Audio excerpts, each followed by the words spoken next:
Hello बच्चों, मैं doctor Sharda कुमारी, महारानी महेश्वर लता संस्कृत विद्यापीठ लोहना मधुबनी से।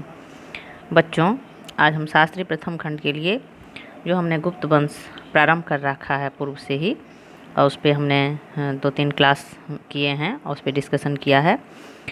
तो गुप्त वंश के महान शासक समुद्रगुप्त के बारे में आज हम जानेंगे। समुद्रगुप्त जो था वो चंद्रगुप्त की प्रथम की पत्नी लिच्छवी राजकुमारी कुमार देवी का पुत्र जो है वो समुद्रगुप्त था, और वो इस वंश का सबसे सर्वप्रतापी सम्राट था। समुद्रगुप्त जो है सो अशोक की शांति एवं अनाक्रमण की नीति जो थी उसके ठीक विपरीत वो हिंसा एवं आक्रमण में विश्वास करता था।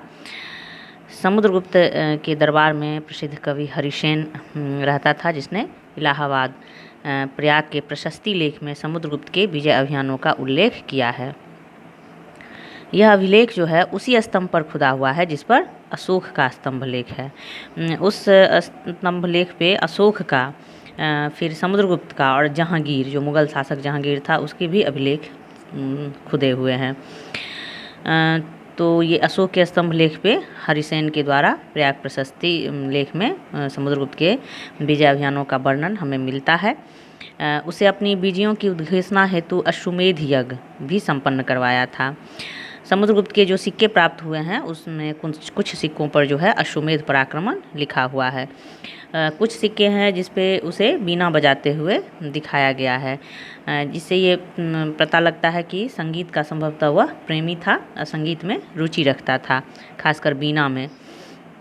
समुद्रगुप्त के 6 प्रकार की स्वर्ण मुद्राएं जो है, जो गरुड़, धनुर्धर, परशु, अश्वमेध, व्याघ्रहंता एवं बीनासरन, ये 6 प्रकार की मुद्राएं जो है उसने चलवाई थी, जिसमें गरुड़ मुद्रा जो है वो सर्वाधिक लोकप्रिय थी।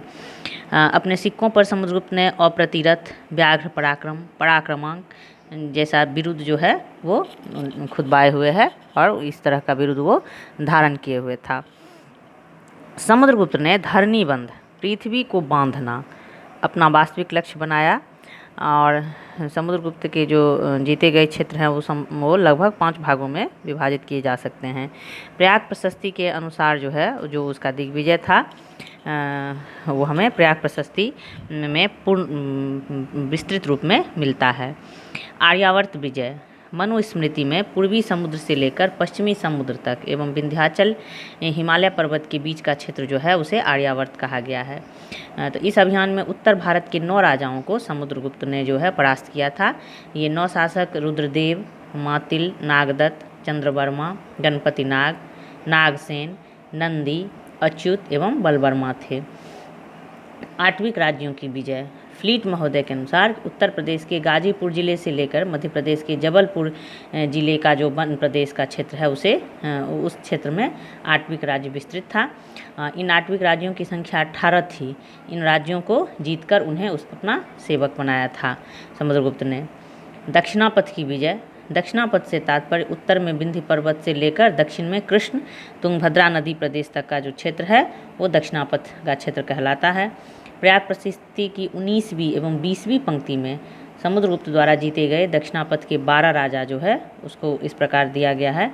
12 राजाओं का नाम, कौशल का महेंद्र, महाकांतर का व्याघ्रराज, तीसरा केरल का मंटराज, चौथा पृष्ठपुर का महेंद्रगिरी, 5वां कोट्टूर का स्वामी दत्त, 6ठा एरंडपल का दमन, 7वां कांची का विष्णुगोप, 8वां अवमुक्त का नील नराज, 9वां बेगी का हस्तिवर्मा, 10वां पल्लक का अग्रसेन, 11वां देवराष्ट्र का कुबेर और 12वां कुस्थलपुर का धनंजय। इन 12 राजाओं को उसने दक्षिणापथ में दक्षिण विजय में उसने परास्त किया था।